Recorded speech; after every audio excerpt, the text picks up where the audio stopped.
அரசினர் தீர்மானம். மாண்புமிகு முதலமைச்சர் அவர்கள்.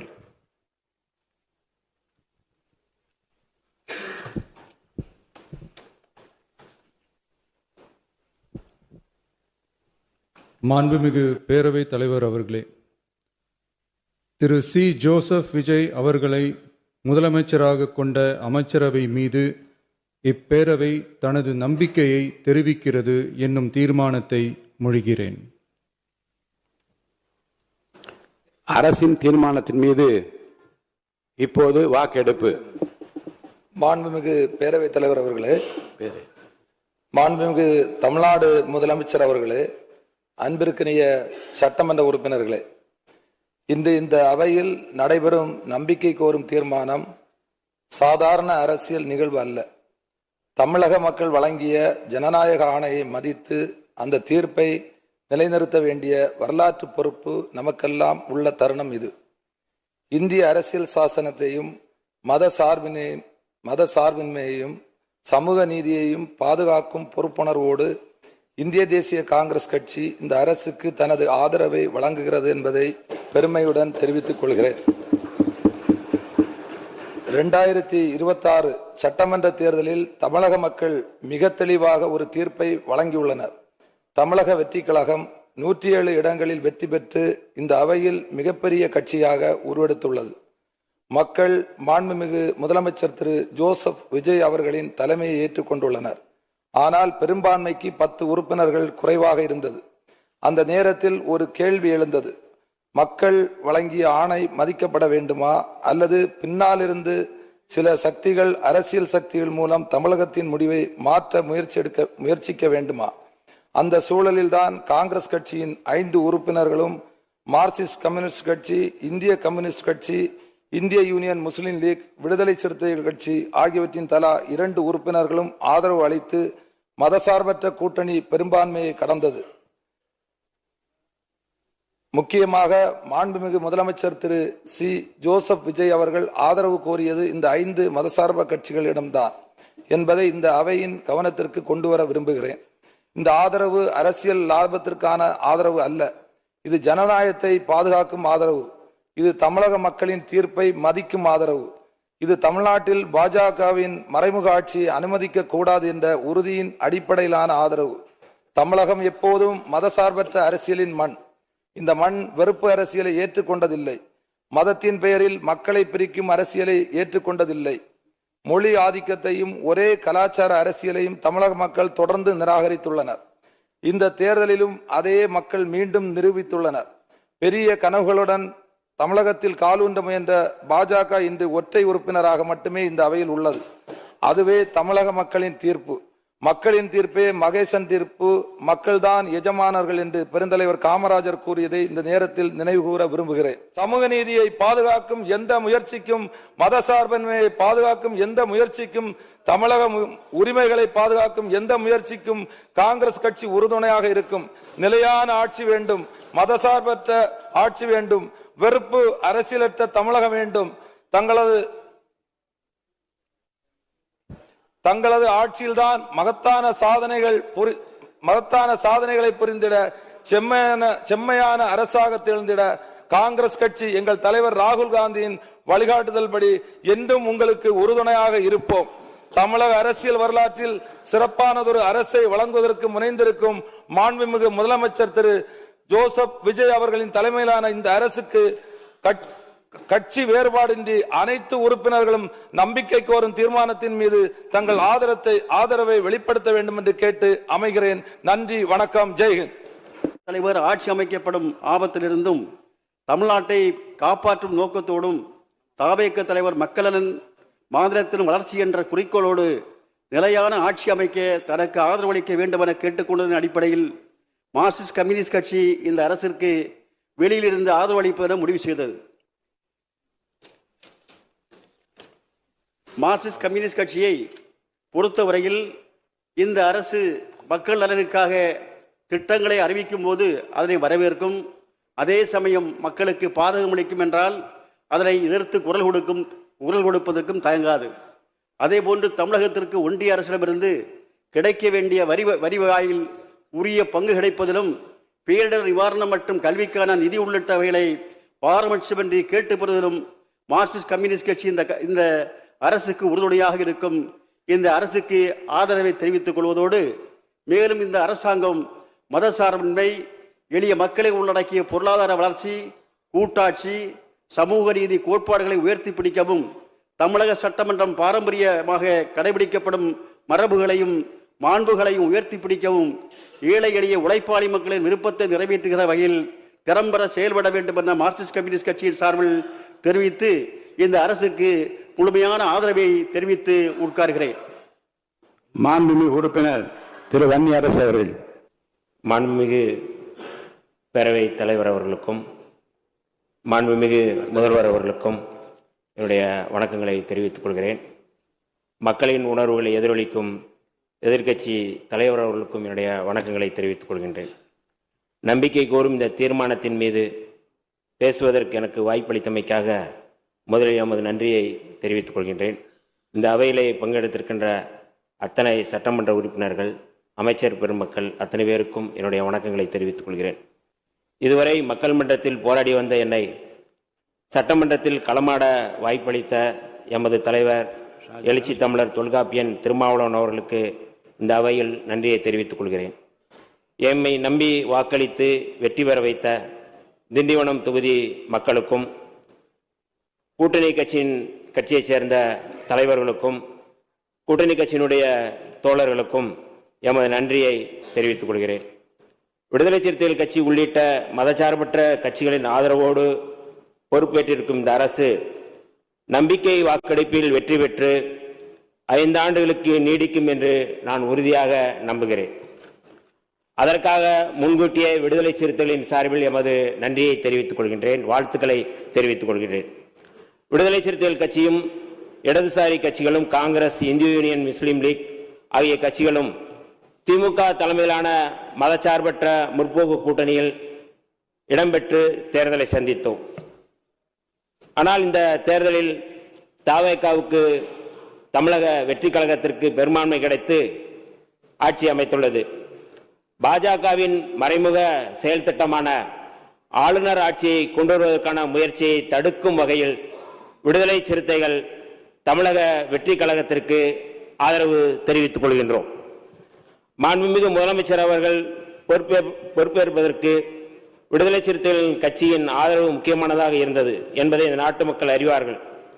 எமது ஆதரவை பெற்ற இந்த அரசு மக்கள் நல திட்டங்களை நிறைவேற்றி மாநில உரிமைகளை காத்து மிகச் சிறந்த அரசு என்ற பெயரை பெற்று சிறப்பிக்க வேண்டும் என்று விடுதலை சிறுத்தைகளின் சார்பில் நாங்கள் வாழ்த்துகின்றோம். இந்த அரசு ஆதரிப்பவர்கள், எதிர்ப்பவர்கள் என அனைவருக்குமான அரசாக இருக்கும் என்பதை நம்முடைய முதல்வர் அவர்கள் தனது நடவடிக்கைகள் மூலம் உணர்த்தியிருக்கிறார்கள். முதலமைச்சராக பதவியேற்றதற்கு பிறகு எதிர்க்கட்சி தலைவர்கள் அனைவரையும் வீடு தேடி சென்று அவர்களது வாழ்த்துக்களை பெற்றது தமிழ்நாட்டுக்கு மட்டுமின்றி இந்தியாவுக்கே நல்ல முன்னுதாரணத்தை ஏற்படுத்தியிருக்கின்றது. முதல்வருக்கு விடுதலை சிறுத்தைகளின் சார்பில் எனது பாராட்டுகளையும் தெரிவித்துக் கொள்கிறோம். எமது தலைவர் எழுச்சி தமிழர் தொல்காப்பியன் திருமாவளவன் அவர்களை நேரில் சந்தித்து வாழ்த்து பெற்றமைக்கு விடுதலை சிறுத்தைகளின் சார்பில் நன்றியை தெரிவித்துக் கொள்கின்றோம். விடுதலை சிறுத்தைகள் கட்சி இந்த அரசுக்கு நிபந்தனையற்ற ஆதரவை கொடுத்திருக்கிறது. ஆனால் இந்த அரசு சில நடவடிக்கைகளை எடுக்க வேண்டும் என எதிர்பார்க்கிறோம். தொகுதி மறுசீரமைப்பின் மூலமாக தமிழ்நாட்டின் நாடாளுமன்ற தொகுதிகளின் எண்ணிக்கையை குறைப்பதற்கு ஒன்றிய அரசு முயற்சித்த போது அதை ஏனைய எதிர்க்கட்சிகளின் துணையோடு அன்றைய முதலமைச்சர் தளபதி மு.க. ஸ்டாலின் அவர்கள் தலைமையில் மதச்சார்பற்ற முற்போக்கு கூட்டணியின் தலைவர்கள் அத்தனை பேரும் அதை முறியடித்தோம். அதன் தொடர்ச்சியாக இந்த அரசும் மாநில உரிமைகளை பாதுகாப்பதில் எந்த சமரசமும் இல்லாமல் உறுதியோடு இருக்க வேண்டும் என்று விடுதலை சிறுத்தைகளின் சார்பில் கேட்டுக்கொள்கிறோம். கடந்த திமுக ஆட்சியின் போது ஒன்றிய அரசுக்கும் மாநில அரசுகளுக்கும் இடையிலான உறவு குறித்து ஆராய்வதற்கு 2025ஆம் ஆண்டு ஏப்ரல் மாதம் நீதிபதி குரியன் ஜோசப் தலைமையில் ஆணையம் அமைக்கப்பட்டது. அந்த ஆணையத்தின் இடைக்கால அறிக்கையை இந்த ஆண்டு பிப்ரவரி மாதம் தாக்கல் செய்யப்பட்டுள்ளது. அந்த ஆணையம் தொடர்ந்து தனது பணிகளை செய்து முழுமையான அறிக்கையை அளிப்பதற்கு இந்த அரசு உதவ வேண்டும் என்று விடுதலை சிறுத்தைகளின் சார்பில் கேட்டுக்கொள்கிறோம். சில ஆண்டுகளுக்கு முன்பு வரை வட இந்திய மாநிலங்களில் நிகழ்ந்து வந்த ஆணவ படுகொலைகள், தமிழ்நாட்டிலும் இப்பொழுது தலைதூக்கியுள்ளன. அதை தடுத்து நிறுத்துவதற்கு சிறப்பு சட்டம் ஒன்றை இயற்ற வேண்டும் என்று வலியுறுத்தி விடுதலை சிறுத்தைகள் கட்சியும் இடதுசாரி கட்சிகளும் பல போராட்டங்களை முன்னெடுத்தோம். அதன் அடிப்படையில் கடந்த திராவிட முன்னேற்ற அரசு முன்னாள் முதல்வர் மரியாதைக்குரிய மு.க. ஸ்டாலின் அவர்கள் ஓய்வு பெற்ற நீதிபதி K.N. பாட்ஷா தலைமையில் ஆணையம் ஒன்றை அமைத்தார். அதன் அறிக்கையை பெற்று அதன் அடிப்படையில் ஆணவ கொலைகளை தடுத்து நிறுத்துவதற்கான ஒரு சிறப்பு சட்டத்தை இயற்ற வேண்டும் என்று விடுதலை சிறுத்தைகளின் சார்பில் நாங்கள் கேட்டுக்கொள்கிறோம். தமிழ்நாட்டில் தஞ்சமடைந்த ஈழத்தமிழ் அகதிகளுக்கு கடந்த ஆட்சியின் போது நிரந்தர வீடுகள் கட்டித்தரப்பட்டன. திமுக அரசின் சார்பாக கட்டப்பட்ட அந்த வீடுகளும் எண்ணற்ற சலுகைகளும் இன்றும் தொடர வேண்டும். அவர்கள் இந்திய குடியுரிமை வேண்டும் என்பதையே முதன்மையாக கோருகின்றனர். ஒன்றிய அரசிடம் வலியுறுத்தி தமிழ்நாட்டில் உள்ள ஏதிலிகளின் முகாம்களில் தங்கியிருக்கும் ஈழத்தமிழர்கள் அனைவருக்கும் இந்திய குடியுரிமை பெற்று தருவதற்கு நமது அரசு நடவடிக்கை எடுக்க வேண்டும் என்று விடுதலை சிறுத்தைகளின் சார்பில் கோரிக்கை வைக்கின்றோம். இந்த நம்பிக்கை வாக்கெடுப்பில் வெற்றி பெறப்போகும் நமது முதலமைச்சர் அவர்கள் கல்வி, சுகாதாரம், தொழில் வளர்ச்சி ஆகியவற்றில் முதலிடம் வகிக்கும் தமிழ்நாட்டை பிற துறைகளிலும் முதலிடம் வகிக்கும் மாநிலமாக மாற்ற வேண்டும். கடந்த திராவிட மாடல் அரசு திமுக அரசு முன்வைத்த காலை சிற்றுண்டி திட்டம், மகளிருக்கான உரிமை திட்டம், நான் முதல்வன் திட்டம், தமிழ் புதல்வன் திட்டம் இந்த ஆட்சியிலும் தொடர வேண்டும் என்று விடுதலை சிறுத்தைகளின் சார்பில் நாங்கள் கோரிக்கை வைக்கின்றோம். அதேபோல நம்முடைய அரசு சிங்கப்பெண் படை, போதைப்பொருள் தடுப்பு படை, மதுக்கடைகள் மூடல், அதாவது பேருந்து நிலையங்கள், பள்ளிகள், வழிபாட்டு தலங்கள், இந்த பகுதியில் இருக்கின்ற மதுக்கடைகள் மூடல், இந்த 3 முக்கியமான முன்னெடுப்பை விடுதலை சிறுத்தைகளின் சார்பில் நாங்கள் வரவேற்கின்றோம். 2 யூனிட் மின்சாரம் 5 ஆண்டுகளும் தொடர வேண்டும் என்றும் விடுதலை சிறுத்தைகளின் சார்பில் நாங்கள் கோரிக்கை வைக்கின்றோம். 1946ஆம் ஆண்டு டிசம்பர் 17ஆம் தேதி அரசமைப்பு சட்ட அவையில் புரட்சியாளர் அம்பேத்கர் தனது முதல் உரையை இந்த வரிகளோடு முடித்திருப்பார். இந்த அவையை தமக்கு அளிக்கப்பட்டுள்ள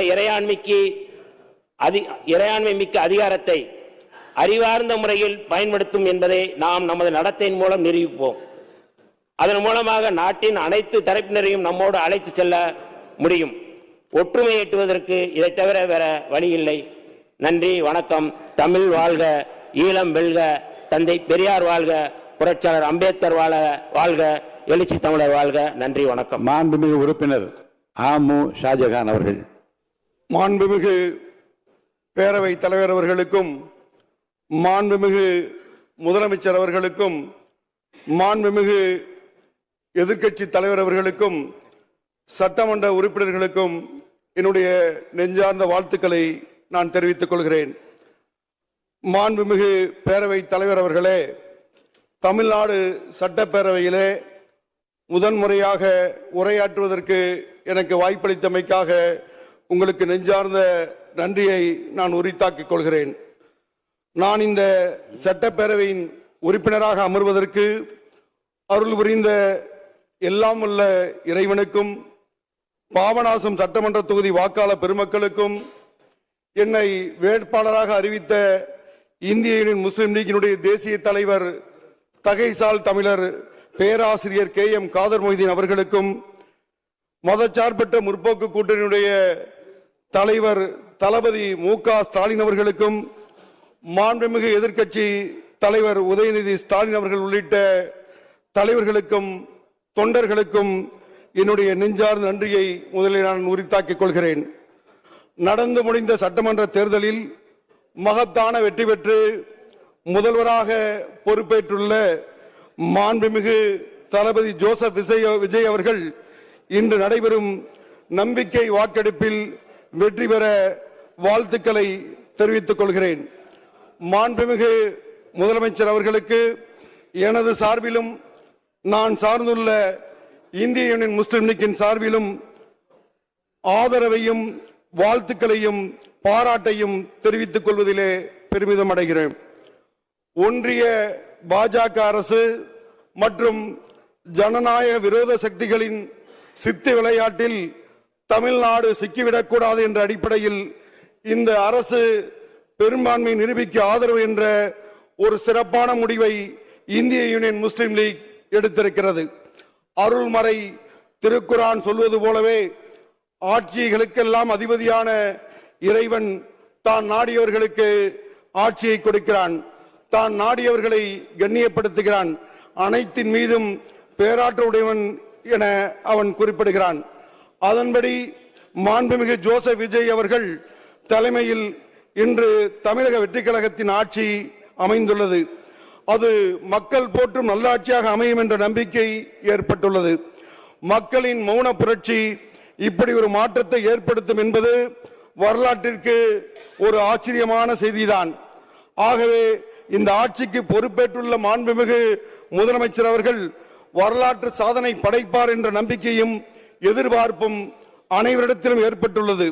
வழிபாட்டு தலங்கள், கல்விக்கூடங்கள், மக்கள் நிறைந்து வாழும் இடங்கள் அருகில் உள்ள மதுபான கடைகளை அப்புறப்படுத்தப்படும் என்ற இந்த அரசின் அறிவிப்புக்கு இந்த ஆட்சி நல்ல தொடக்கத்தின் அடையாளம் என்று பாராட்டுகிறேன். மக்கள் மதுவிலக்கு என்ற பெரும்பான்மை மக்களின் கனவையும் எங்களினுடைய நீண்ட நாள் கோரிக்கையும் நனவாக்குவதற்கு இது ஆரம்ப அறிகுறியாக இருக்கட்டும் என்று என் அவாவை வெளிப்படுத்துகிறேன். அதுபோலவே தேசிய ஒருமைப்பாடு, சமய நல்லிணக்கம், சமூக நீதி, மாநில சுயாட்சி, தமிழ் மொழியினுடைய சிறப்பு, சிறுபான்மையினோர் பாதுகாப்பு, மாநில வளர்ச்சி உள்ளிட்ட உயர்ந்த தத்துவங்களை நிலைநாட்டுவதிலே உங்களுடைய அரசு திடமாக செயல்பட வேண்டும் என்ற அவாவையும் இந்த நேரத்திலே நான் வெளிப்படுத்திக் கொள்கிறேன். முதலமைச்சராக பொறுப்பேற்றுள்ள மாண்புமிகு தளபதி ஜோசப் விஜய் அவர்கள் நல்லதொரு நாகரிகத்தினுடைய அடையாளமாக விருப்பு வெறுப்பின்றி அனைத்து கட்சி தலைவர்களையும் நேரில் சந்தித்து வாழ்த்து பெற்ற நிகழ்வு பாராட்டிற்குரியது. இந்திய தாய் திருநாட்டின் மிக மூத்த அரசியல் கட்சியில் ஒன்றான இந்திய யூனியன் முஸ்லிம் லீக்கினுடைய தலைமையகமான காயிதே மில்லத் மன்சிலுக்கு வருகை தந்து தலைவர் பேராசிரியர் காதர் மைதீன் அவர்கள் உள்ளிட்ட தலைவர்களை சந்தித்து வாழ்த்துக்களை பரிமாறிக்கொண்டார்கள். அப்போது வாழ்த்தி பேசிய பேராசிரியர் காதர் மைதீன் அவர்கள் முந்தைய திராவிட மாடல் ஆட்சி செயல்படுத்திய மக்கள் நலத்திட்டங்கள் நிறுத்தப்படாமல் தொடர வேண்டும் என்ற வேண்டுகோளை தங்களிடம் விடுத்தார்கள். அதனை நான் இங்கு நினைவூட்ட கடமைப்பட்டுள்ளேன். அந்த வரவேற்புக்கு நன்றி கூறிய மாண்புமிகு முதல்வர் அவர்கள் நான் என்றும் உங்களுடன் இருப்பேன் என்று அந்த உணர்வுக்கு முஸ்லிம் சமுதாயம் நன்றி பாராட்டுகிறது. நம் இந்திய தாய் திருநாடு விடுதலையடைந்த சமயத்தில் சென்னை மாகாணத்தின் எதிர்க்கட்சி தலைவராக சிறந்த உறுப்பினராக கண்ணியமிகு காயிதே மில்லத் அவர்களும் இதே அவையில் சட்டமன்ற உறுப்பினர்களாக சந்தன தமிழறிஞர் சிராஜுல் மில்லத் அப்துல் சமத் அவர்கள் உள்ளிட்ட முஸ்லிம் லீக் தலைவர்கள் ஒரு உறுப்பினர் எப்படி செயல்பட வேண்டும் என்பதற்கு முன்னுதாரணமாக வாழ்ந்து சென்றிருக்கிறார்கள். அந்த பாரம்பரியத்தில் வந்த நாங்கள் அதனை பின்பற்றி நடப்போம் என்று உறுதி கூறும் அதே நேரத்தில் நாங்கள் எண்ணிக்கையில் குறைவாக இருந்தாலும் சமுதாயத்தின் குரலாக ஒலிக்கின்ற காரணத்தினால் அதிக வாய்ப்புகள் தர வேண்டும் என்ற வேண்டுகோளையும் வெளிப்படுத்தி இந்த வாய்ப்பை வழங்கிய மாண்புமிகு பேரவைத் தலைவருக்கு நன்றி கூறி இன்று நம்பிக்கை வாக்கெடுப்பில் வெற்றி பெற இருக்கும் மாண்புமிகு முதலமைச்சர் ஜோசப் விஜய் அவர்களுக்கு நான் சார்ந்திருக்கக்கூடிய இந்திய யூனியன் முஸ்லிம் லீக்கின் சார்பிலே நெஞ்சார்ந்த வாழ்த்துக்களை கூறி விடைபெறுகிறேன்.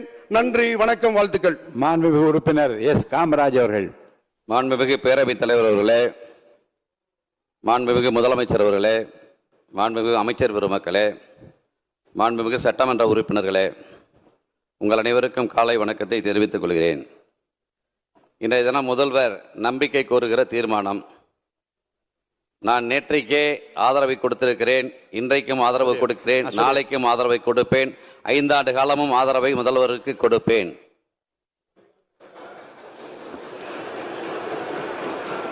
மாபெரும் சபைதனில் நீ நடந்தால் உனக்கு மாலைகள் விழ வேண்டும். புரட்சி தலைவர் எம்ஜிஆர் அரசியலுக்கு வந்து 1953ஆம் ஆண்டு அடுத்த வரையும் 19 ஆண்டுகள் உறுப்பினர் அடுத்த வரையும் சொல்லுங்க. மாற்று குறையாத மன்னவனவன் என்று போற்றி புகழ வேண்டும். அவர் இருப்பார். போற்றி புகழ வேண்டும். புரட்சி தலைவர் எம்ஜிஆர் 1953ஆம் ஆண்டு அரசியலுக்கு வந்தார். 19 ஆண்டுகள் பணியாற்றி புதிய இயக்கம் கண்டு 5 ஆண்டு காலத்தில் முதலமைச்சராக பொறுப்பேற்றார். புரட்சி தலைவி அம்மா அவர்கள் 1982இல் அரசியலில் பங்கேற்று 9 ஆண்டு காலத்திற்கு பின்னால் முதலமைச்சராக பதவியேற்றார். நம்முடைய முதல்வர் அவர்கள் 2 ஆண்டு காலத்தில் புதிய இயக்கத்தை கண்டு 2 ஆண்டுகளில் தமிழகத்தினுடைய மாபெரும் இளைஞர் சக்தியோடு இந்த நாட்டினுடைய முதலமைச்சராக இன்றைக்கு மாபெரும் சபதனில் அவர் நடந்து கொண்டிருக்கிறார். இந்த வைர வரிகளுக்கு நம்முடைய முதலமைச்சர் அவர்கள்தான் இன்றைக்கு பொருத்தமானவர் என்பதை இந்த நேரத்தில் நான் தெரிவித்துக் கொள்ள கடமைப்பட்டிருக்கிறேன். நான் நேற்றைக்கு ஆதரித்து இன்றைக்கு ஆதரித்து நாளைக்கும் ஆதரிக்கிற காரணத்தினால் என்னை ஒரு இயக்கத்திலிருந்து நீக்கினார்கள். தமிழ்நாட்டு மக்களை காப்பாற்ற இருக்கிற நம்முடைய முதலமைச்சர், தமிழ்நாட்டு மக்களை பாதுகாக்க இருக்கிற நம்முடைய முதலமைச்சர் என்னை மட்டும் காப்பாற்றாமல் விட்டு விடுவாரா, என்னை மட்டும் ஆதரிக்காமல் விட்டு விடுவாரா என்கிற என்னுடைய நோக்கத்தை இந்த நேரத்தில் நான் தெரிவித்துக் கொள்ள கடமைப்பட்டிருக்கிறேன். நம்முடைய முதலமைச்சர் ஆட்சி பொறுப்பேற்று 4 நாள் தான், எப்படி வேணாலும் சிரிச்சிட்டு போட்டோம், அது வேற. நம்முடைய முதலமைச்சர் ஆட்சி பொறுப்பேற்று 4 நாள் தான். நேற்று திருச்சியில 300க்கும் மேற்பட்ட ரவுடிகள் தானாக வந்து சரணடைகிறார்கள். 300க்கும் மேற்பட்ட ரவுடிகள். திரு ஜோசப் விஜய் அவர்கள் இந்த நாட்டினுடைய முதலமைச்சராக பதவியேற்று விட்டார். எங்களை ஒன்றும் செய்து விடாதீர்கள். தானாக முன்வந்து திருச்சியில 364 ரவுடிகள் அந்த மாவட்ட காவல் கண்காணிப்பாளரை பார்த்து எங்களை எதுவும் செய்து விடாதீர்கள். ஒரு கரிஸ்மாட்டிக் லீடர் தமிழ்நாட்டுக்கு கிடைத்து விட்டார், ஒரு நல்ல தலைவருக்கு தமிழ்நாட்டுக்கு கிடைத்து விட்டார், எங்களை எதுவும் செய்து விடாதீர்கள் சொன்னது யாரு? திருச்சியில் இருக்கிற ரவுடிகள். இன்றைக்கு 217 டாஸ்மாக் கடைகள் மூடப்பட்டிருக்கிறது. கஞ்சா வித்தவெல்லாம் எங்க இருக்கானே தெரியல, கள்ளக்கடத்தல் பண்ணவனுக்கு எங்க இருக்கானே தெரியல. எனவே மன்னார்குடி தொகுதி மக்களுக்கு கடைசி வரை நம்முடைய முதல்வர் அவர்கள் எனக்கு பாதுகாப்பாக இருக்க வேண்டும். மன்னார்குடி தொகுதி மக்களுக்கு வேண்டிய திட்டங்களை, கடந்த காலங்களில் மேற்கொள்ளப்பட்ட பணிகளை முடித்து வைக்கிற அளவுக்கு எனக்கு நீங்கள் உதவிகரமாக இருக்க வேண்டும் என்கிற உத்தரவை அந்த நேரத்தில் தெரிவித்துக் கொள்ள கடமைப்பட்டிருக்கிறேன். நிவேதா முருகன், அப்புறம் நீங்க பேசும்போது நான் குறுக்க பேசுவேன். முருகன், நீங்களும் டெல்டா மாவட்டத்தை சார்ந்தவங்க தான். பூம்புகார் சட்டமன்ற உறுப்பினர், நீங்களும் சட்டமன்ற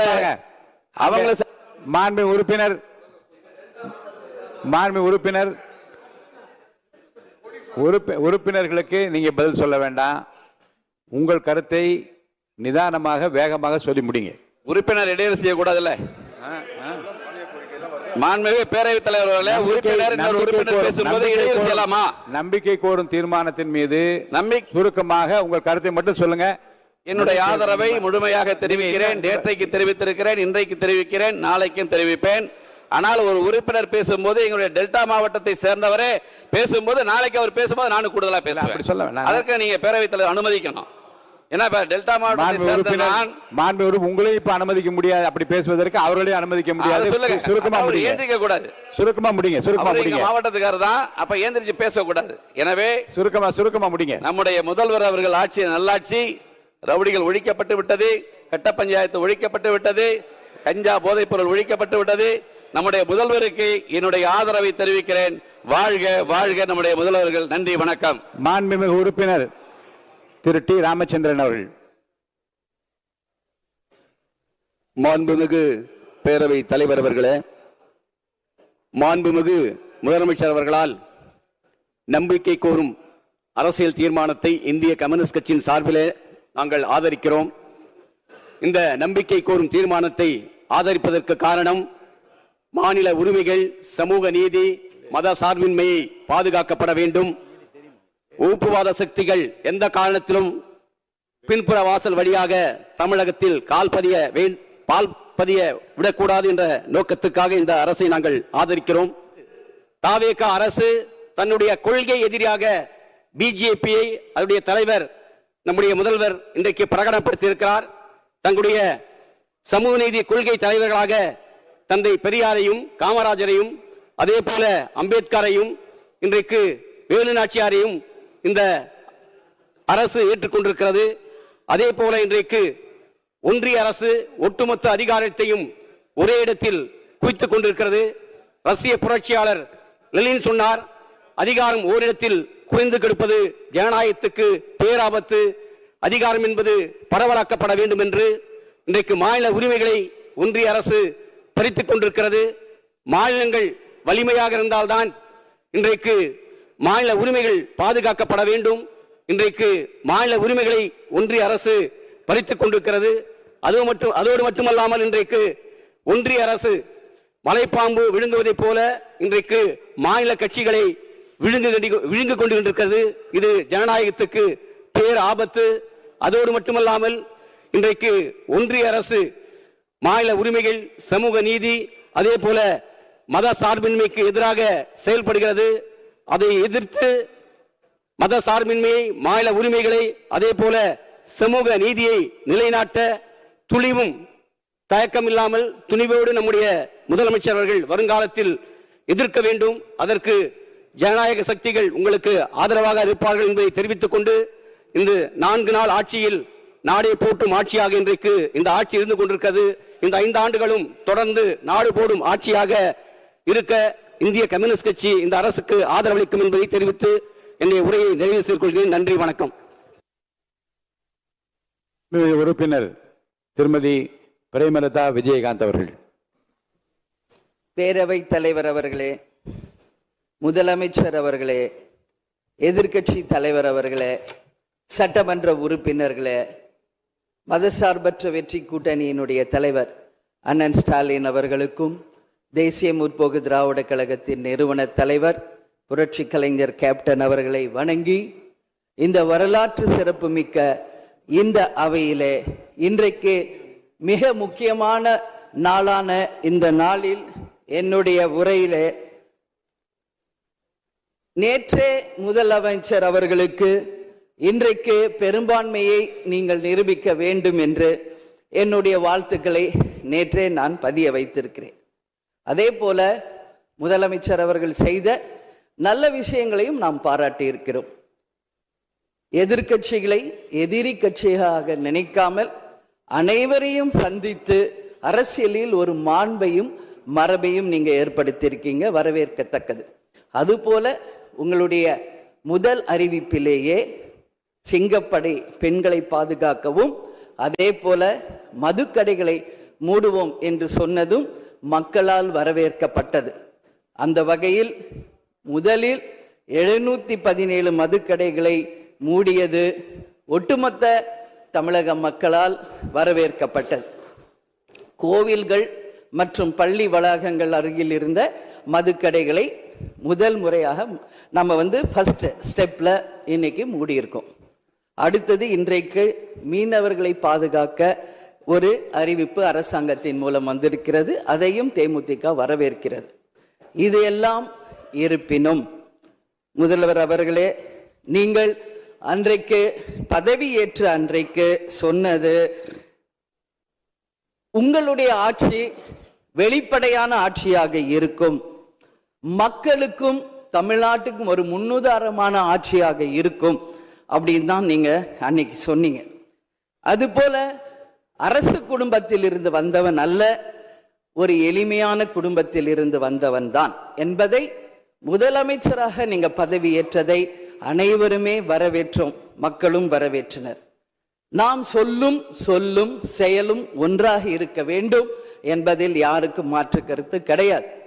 வரலாற்று சிறப்புமிக்க இந்த அவையில இன்றைக்கு பெரும்பான்மையை நிரூபிக்க வேண்டிய தருணத்தில் முதல் முறையாக மனவேதனையோடு நான் பதிய வைக்கிறேன், இங்கு குதிரை பேரம் நடந்ததாக இன்றைக்கு எதிர்க்கட்சிகள் அத்தனை பேருமே அதை சொல்லும் பொழுது, இதுவரை தமிழக அரசியல் வரலாற்றில் நடக்காத ஒரு விஷயம், அதுவும் இந்த வரலாற்று சிறப்பு மிக்க இந்த அவையிலே இந்த முக்கியமான நாளில் அதை பற்றி பேச வேண்டிய ஒரு நிலையை ஏற்பட்டதற்காக உண்மையில் நான் மனம் வேதனை அடைகிறேன்.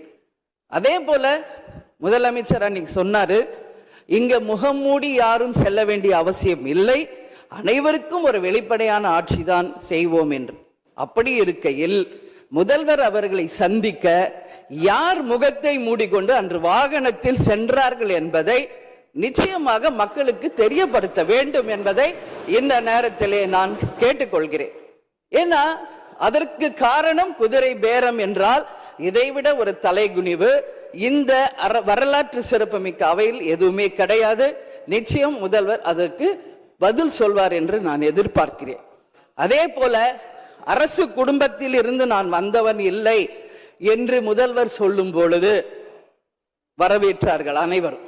ஆனால் இன்றைக்கு அவருடைய ராஜகுருவாக இருப்பவரை மிஸ்டர் ரத்தன் பண்டிட் என்பவரை அரசியல் சிறப்பு அதிகாரியாக அரசு வேலையில் அமர்த்தியதை ஒட்டுமொத்த தமிழக மக்கள் சார்பாக வன்மையாக இந்த வரலாற்று சிறப்பு மிக்க அவையில் நான் அதை குறிப்பிட கடமைப்பட்டிருக்கிறேன். அப்படி உங்களுக்கு ராஜகுருவா இருந்தா உங்க பர்சனலா அவரை வச்சுக்கணும். பட் அவரை அரசு உயர் பதவியில கொண்டு வந்து இளைஞர்களை நம்பி மக்கள் வாக்களிச்சிருக்காங்க. இந்த ஆட்சி மக்களுக்கான ஒரு நேர்மையான ஆட்சியா இருக்கணும்.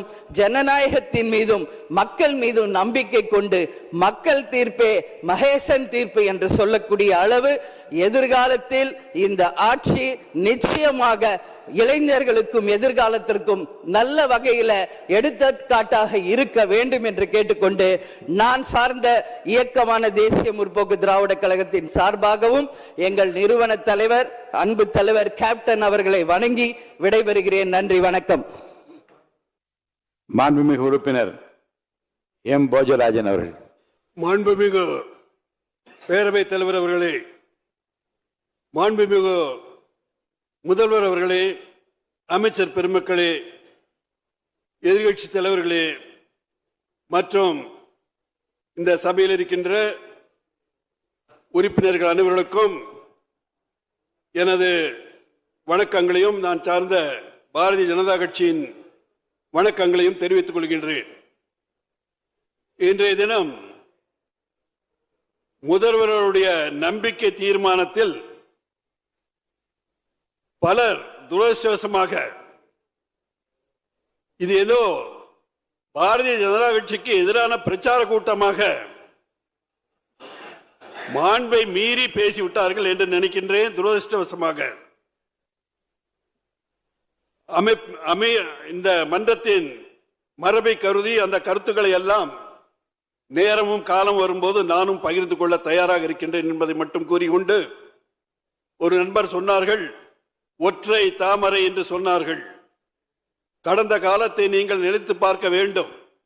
2 உறுப்பினர்கள் பாராளுமன்றத்தில் இருந்து இன்று நாட்டிலே பாராளுமன்றம் மட்டுமல்ல பல மாநிலங்களிலே ஆடுகின்ற கட்சியாக இருக்கின்ற கட்சியே போய் இங்கு கால் ஊனாது என்று சொல்லுகிறீர்கள். அது பரவாயில்லை, அது தமிழக மக்கள் பார்த்துக் கொள்வார்கள் என்பதை சொல்லிக்கொண்டு நல்ல திட்டங்களுக்கு நிச்சயமாக எங்களது தன்னிகரற்ற தலைவர், உலகம் போற்றும் உத்தமர், மரியாதைக்குரிய மோடிஜி அவர்கள் தமிழகத்தின் பால் கொண்டுள்ள அக்கறையின் காரணமாக தமிழக மக்களுக்காக இந்த அரசை எப்பொழுதும் நல்ல பணிகளுக்கு நிச்சயமாக ஆதரவாக இருப்பார்கள் என்பதை கூறிக்கொண்டு, எங்களுடைய கட்சி நிலைப்பாடு நாங்கள் நடுநிலைமை வைக்கின்றோம் என்பதை மட்டும் கூறிக்கொண்டு எனது உரையை முடிக்கின்றேன். நன்றி, வணக்கம். மாண்புமிகு உறுப்பினர் முனைவர் திருமதி சௌமியா அன்புமணி அவர்கள். மாண்புமிகு பேரவைத் தலைவர் அவர்களே, மாண்புமிகு முதலமைச்சர் விஜய் அவர்கள் தலைமையிலான அரசின் மீது நம்பிக்கை கோரும் தீர்மானத்தின் மீதான விவாதத்தில் பங்கேற்று பேச வாய்ப்பளித்தமைக்காக தங்களுக்கு நன்றி தெரிவித்துக் கொள்கின்றேன். சமூக நீதி, ஜனநாயகம், சமத்துவம் என்பதுதான் பாட்டாளி மக்கள் கட்சியின் கொள்கையாகும். இந்த கொள்கை நோக்கங்களை எட்டுவதற்காகத்தான் பாட்டாளி மக்கள் கட்சி தொடர்ந்து பாடுபடுகிறது. போதை இல்லாத தமிழ்நாடு, சமூக நீதி மற்றும் வளர்ச்சியில் சிறந்த புதியதோர் தமிழகம் படைப்போம் என்பதுதான் பாட்டாளி மக்கள் கட்சியின் நிலைப்பாடு ஆகும். பாட்டாளி மக்கள் கட்சியின் கொள்கைகளும் நோக்கங்களும் எப்போதும் தமிழ்நாட்டின் நலனை முன்னிறுத்துபவையாகும். அனைவருக்கும் தரமான மருத்துவம் இலவசமாக வழங்கப்படுவதை உறுதி செய்தல், சுற்றுச்சூழலை பாதுகாத்தல், சதுப்பு நிலங்கள் ஆக்கிரமிக்கப்படுவதை தடுத்து நிறுத்துதல், மணல், கிரனைட், கருங்கல் உள்ளிட்ட கனிம வளங்கள் கொள்ளையடிக்கப்படுவதை தடுத்தல், தமிழ் மொழி வளர்ச்சி, கலாச்சாரம் ஆகியவற்றை பாதுகாத்தல் ஆகியவைதான் பாட்டாளி மக்கள் கட்சியின் நோக்கங்கள் ஆகும். மாண்புமிகு முதலமைச்சர் அவர்கள் தலைமையிலான ஆளுங்கட்சியும் சட்டப்பேரவை தேர்தலுக்கு முன்பாக வெளியிட்ட தேர்தல் அறிக்கையில் பாட்டாளி மக்கள் கட்சியின் கொள்கைகள், நோக்கங்கள் ஆகியவற்றுக்கு ஒத்துப்போகும் வகையில்தான் வாக்குறுதிகளை வழங்கியது.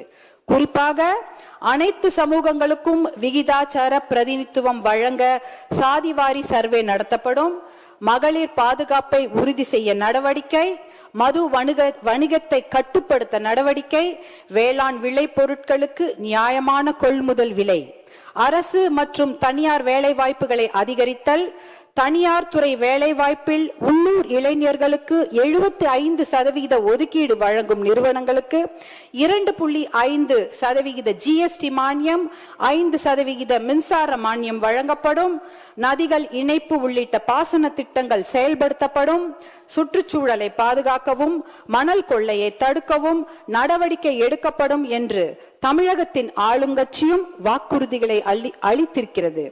தமிழகத்தின் முதலமைச்சராக பொறுப்பேற்ற மாண்புமிகு விஜய் அவர்கள் சட்டம் ஒழுங்கை பாதுகாப்பதற்கான நடவடிக்கைகள் குறித்து விவாதித்த பின் வழிபாட்டு தலங்கள், பள்ளிகள், மக்கள் கூடும் இடங்கள் ஆகியவற்றுக்கு அருகில் உள்ள 717 மதுக்கடைகளை அடுத்த 2 வாரங்களுக்குள் மூட ஆணையிட்டிருக்கிறார். அந்த நடவடிக்கையை பாட்டாளி மக்கள் கட்சி வரவேற்கிறது, பாராட்டுகிறது. மாண்புமிகு பேரவைத் தலைவர் அவர்களே, எனக்கு ஒரு ஆசை. என்னுடைய பேர குழந்தைகள் வளர்ந்து வரும்பொழுது போதை இல்லாத, மது பழக்கம் இல்லாத தமிழகம் உருவாகி இருக்க வேண்டும். அது என்னோட ஆசை மட்டுமல்ல, தமிழ்நாட்டில் இருக்கக்கூடிய அத்தனை பெண்களுடைய ஆசையும் அதுதான். போதை பழக்கமும் மது பழக்கமும் நம் இளைஞர்களை சீரழித்து கொண்டிருக்கிறது. நம்ம குழந்தைங்க வளரும் போது எப்படி வருவாங்களோ, ஒழுக்கமாக இருப்பார்களா என்பதே இன்று சந்தேகத்திற்குரிய ஒரு நிலைமையில தான் நம்மளுடைய தமிழகம் தள்ளாடி கொண்டிருக்கிறது. இது என்னுடைய ஆசை மட்டுமில்ல, எல்லாருடைய தாய்மார்களுடைய ஆசையும் அதுதான். அதற்கு முதற்கட்டமாக நேற்று நம்முடைய மாண்புமிகு முதலமைச்சர் அவர்கள் 717 மதுக்கடைகளை மூடப்படுவதாக அறிவித்திருக்கிறார். அதை நாங்க மனமார்ந்து பாராட்டுகிறோம், வரவேற்கிறோம், அதற்கு நன்றிகளை தெரிவித்துக் கொள்கின்றோம். ஒரு கடையை மூடுனா பக்கத்துல 4 சந்து கடைகள் திறக்கப்படுகிறது. ஆகையால் நீங்கள் இதில் கண்காணிப்புடன் விழிப்புடன் இருக்க வேண்டும். ஏனென்றால் ஒரு கடையை மூடுனா அதை 4 கடைங்க திறக்கிறாங்க, அதை கண்டிப்பாக தடுத்து நிறுத்த வேண்டும். அப்படி இருந்தால்தான் நம்மளுடைய தமிழக இளைஞர்களை காப்பாற்ற முடியும், தமிழ் பெண்களையும் தமிழ் சமுதாயத்தையும் நாம் காப்பாற்ற வேண்டும். இதற்கு சஸ்டைன்ட் எஃபர்ட் தேவை, தொடர் முயற்சி தேவை. ஒரு கடையை மூடிட்டா மட்டும் பட்டாது. மது ஒழிப்புன்றது மிகப்பெரிய சப்ஜெக்ட், அதுக்கு எவ்வளவு நேரம் வேணா பேசலாம். ஆனா அந்த ஒரு கடையை மூடுனா இன்னொரு கடை திறக்காம பார்த்து கொள்ள வேண்டும். அதற்கு விழிப்புடன் தொடர் முயற்சி தேவைப்படுகிறது. அதையும் நாங்க இந்த வேண்டுகோளாக இப்ப சொல்கின்றோம். பாட்டி வீட்டுக்கு பத்திரமா போயிட்டு வரணும் குழந்தைங்க, அதுதான். ஒரு பாட்டி வீட்டுக்கு போற குழந்தைய கூட இன்னைக்கு பாலியல் வன்கொடுமை, கூட்டு பாலியல் வன்கொடுமை போன்ற கொடுமைகள் நிகழ்ந்து கொண்டிருக்கிறது. அதை தடுத்து நிறுத்த வேண்டும். ஒரு பெண்ணா அதை தான் என்னால கேட்க முடியும். அந்த அளவுக்கு மனம் குமிறி போய் கிடக்கிறோம் நாங்கெல்லாம். அதே நேரத்தில் சமூக நீதிக்கு பாதிப்பு ஏற்படுத்தும் செயல்களையோ, தமிழ்நாட்டு மக்களுக்கு எதிரான நடவடிக்கைகளையோ தமிழக அரசு மேற்கொண்டால் அதை பாட்டாளி மக்கள் கட்சி எதிர்க்கும். அந்த அடிப்படையில் மாண்புமிகு உறுப்பினர் தமீமுன் அன்சாரி அவர்கள். மாண்புமிகு பேரவை தலைவர் அவர்களே, உங்களுக்கு என்னுடைய காலை நல்வாழ்த்துக்களை தெரிவித்துக் கொள்கிறேன். இப்போது கூட நீங்கள் 717 மதுக்கடைகளை மூடியிருப்பது தமிழ்நாட்டில் இருக்கக்கூடிய பெரும்பான்மையான மக்களுடைய மனதிலே ஒரு பெரிய மகிழ்ச்சியை ஏற்படுத்தியிருக்கிறது. அதற்காக என்னுடைய வாழ்த்துக்களையும் பாராட்டுகளையும் இந்த அவையிலும் உங்களுக்கு தெரிவித்துக் கொள்வதிலே நான் மகிழ்ச்சி அடைகின்றேன். அதே நேரத்தில் என்னுடைய மாற்று கருத்து ஒன்றையும் நான் பதிவு செய்ய கடமைப்பட்டிருக்கின்றேன். தங்களுடைய அரசியல் பிரிவுடைய சிறப்பு அதிகாரியாக ரிக்கி ராதன் பண்டிட் என்பவரை நீங்கள் நியமித்திருக்கிறீர்கள். இந்த விஷயத்தில் ஒரு வரலாற்று செய்தியை நான் பகிர்ந்து கொள்ள விரும்புகின்றேன். தமிழ்நாட்டுடைய எழில்மிகு வரலாற்றிலே சேர சோழ பாண்டியர்களுடைய சிறப்புகளை பேசாமல் யாரும் இருக்க முடியாது. கிபி 2ஆம் நூற்றாண்டில தமிழ்நாட்டில் சேர மன்னராக இருந்தவர் இமயவரம்பன் நெடுஞ்சேரலாதன் என்பவர். அவருடைய அரசவை ஜோதிடராக இருந்தவர் உங்களுடைய மூத்த மகன் சேரன் செங்குட்டுவனுக்கு ஜோதிடப்படி ஆட்சி செய்யக்கூடிய வாய்ப்புகள் இல்லை, ஆட்சி செய்யும் திறனும் இல்லை என்று கூறுகிறார். உடனடியாக அடுத்து அவர் சொல்வது அவருடைய தம்பி இளங்கோவடிகளுக்குத்தான் அந்த ஆட்சி செய்யக்கூடிய கட்டம் ஜோதிடத்திலே தெரிகிறது என்று சொல்கிறார். உடனடியாக அதிர்ச்சி அடைந்த இளங்கோவடிகள் அந்த இடத்திலேயே ஜோதிடத்தை முறியடிக்கக்கூடிய வேலைகளில் ஈடுபடுகிறார். உடனடியாக துறவரம் 3 வடக்கே செல்கிறார். அந்த நேரத்தில் ஜோதிடர் மறுதளித்த சேரன் செங்குட்டுவனுக்கு முடிசூட்டு விழா நடக்கிறது. சேரன் செங்குட்டுவன் 55 ஆண்டு காலம் சிறப்பான ஒரு ஆட்சி நடத்தினான் என்பது வரலாறு. கலை, இலக்கியம், இராணுவ வலிமை ஆகியவற்றிலே மிகச்சிறந்த மன்னனாக சேரன் செங்குட்டுவன் திகழ்ந்தான். அது மட்டுமல்ல, வடக்கின் எடக்கை பணிய வைத்தவனும் சேரன் செங்குட்டுவன் தான். இதுல சேரன் செங்குட்டுவன் இமயத்திலிருந்து கல்லெடுத்து வந்து கண்ணகிக்கு சிலை வடித்தான் என்பதும் நம்முடைய வரலாற்றை பார்த்திருக்கின்றோம். எதற்காக இதை சுட்டிக்காட்டுகிறேன் என்பதை நீங்கள் புரிந்து கொள்வீர்கள். ஒவ்வொருவருக்கும் ஒவ்வொரு நம்பிக்கை உண்டு, ஒவ்வொருவருக்கும் ஒவ்வொரு உணர்வுகள் உண்டு. அதை நாம் மதிக்க வேண்டும். உங்களுடைய நம்பிக்கையை, உணர்வை நான் மதிக்கின்றேன். நான் அடிக்கடி வாசிக்கும் திருக்குரான் லக்கும் தீனுக்கும் வலிய தீன் என்று சொல்கிறது. அவரவர் மார்க்கம், அவரவர் நம்பிக்கை அவரவருடையது, யாரையும் யாரும் காயப்படுத்தக்கூடாது என்கிறது. அந்த வகையில உங்களுடைய நம்பிக்கையை நான் மதிக்கிறேன், உணர்வை மதிக்கின்றேன். அதே நேரத்தில் உங்களுடைய நம்பிக்கையை, உணர்வை அரசுமயமாக்குவதை நான் எதிர்க்கின்றேன். ஆனால் ஜோதிடத்தை அரசுமயமாக்குவதை ஏற்க முடியாது என்பதை இந்த நேரத்தில் மாற்று கருத்தாக தெரிவித்து, உங்களுடைய நம்பிக்கை கோரும் இந்த விவாதத்தில் என்னுடைய எதிர் நிலைப்பாட்டையும் தெரிவித்து அமர்கிறேன். நன்றி. மாண்புமிகு உறுப்பினர் கே. நித்யானந்தன் அவர்கள். மாண்புமிகு பேரவைத் தலைவர் அவர்களே, நடந்து முடிந்த சட்டமன்ற தேர்தலில் ஒரு மாற்றம் தேவை என்ற எண்ணத்தில் தமிழக மக்கள் வாக்களித்து இருப்பதாக பேசப்படுகின்றது. இன்றைய நம்பிக்கை வாக்கெடுப்பில் இந்த அரசு எண்ணிக்கை அடிப்படையில் வெற்றி பெறலாம். ஆனால் தமிழ்நாட்டிற்கு நிலையான அனுபவம் மிக்க கொள்கை சார்ந்த ஆட்சியை வழங்க முடியுமா என்ற முக்கியமான கேள்விதான் மக்கள் மனதில் எழுந்திருக்கின்றது.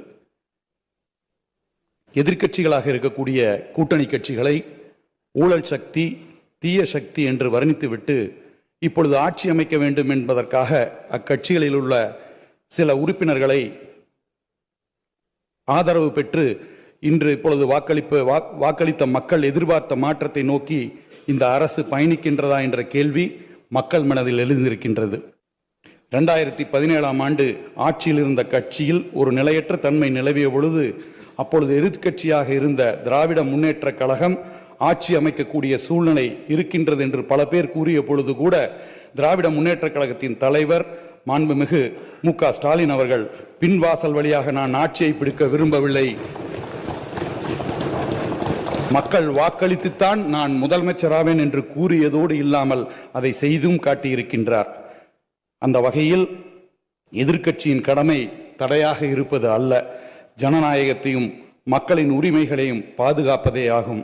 தமிழ்நாட்டிற்கு நல்லது என்றால் எதை வேண்டுமானாலும் கொங்கு நாடு மக்கள் தேசிய கட்சி ஆதரிக்கும். ஆனால் குழப்பம், அனுபவமின்மை, நிலையற்ற அரசியல் ஆகியவற்றை உறுதியாக நாங்கள் எதிர்ப்போம். நன்றி. மாண்புமிகு உறுப்பினர் முனைவர் M.H. ஜவஹர்லால் அவர்கள்.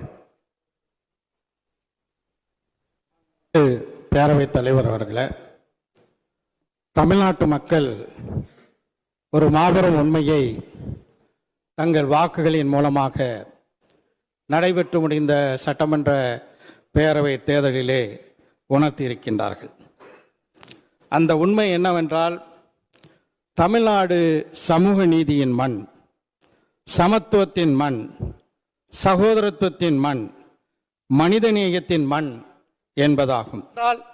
வளரும் தலைமுறையினர்களுக்கு மத்தியிலே ஒரு சயின்டிபிக் டெம்பர், ஒரு அறிவியல் மனப்பான்மையை வளர்க்கக்கூடிய ஒரு சிறந்த முன்னெடுப்புகளை திராவிட முன்னேற்ற கழக அரசு செய்தது என்று சொன்னால் அது மிகையாகாது. இதே போல திராவிட முன்னேற்ற கழக அரசு வெறுப்பு பேச்சுக்கும் பிளவுவாத அச்சுறுத்தல்களுக்கும் இடம் தராமல் தமிழ்நாடு சமூக நல்லிணக்கத்தின் பூங்காவாக திகழ திறம்பட பாடுபட்டது.